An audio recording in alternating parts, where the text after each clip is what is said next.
Taxes, schools, and the Texas Constitution. Voters turned out to weigh in on a handful of proposed changes, and in some cases, making some surprising decisions.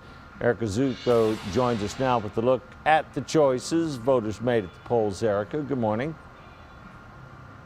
Good morning, Barry. Well, in terms of the decisions that were made in this race, voters here in Bexar County actually turned down a number of school bond propositions. And there was also a really tight race in House District 118 for that seat that was vacated after Representative Leo Pacheco left to take another job. Now, what we ultimately ended up seeing in that case, we want to show you those results, was a 51 to 49% difference there. John Lujan ultimately winning that race against Frank Ramirez. But he says that he could potentially run again in the upcoming primary election and that, quote, the work isn't done. Governor Greg Abbott did congratulate Lujan in a tweet.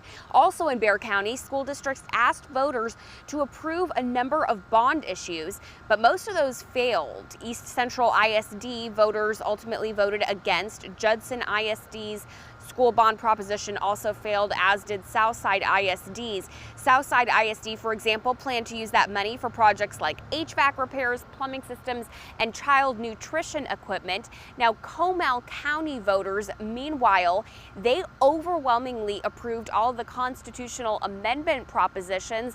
One of the ones that was farthest, they had 90.58% of voters that approved constitutional amendment Proposition 8.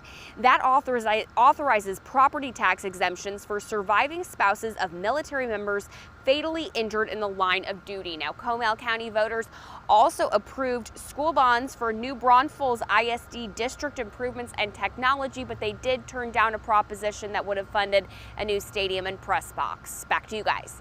All right, thank you, Erica. And of course, for up to the second election results, you can visit our website, kens5.com, or use your smartphone. Go on the KENS5 app.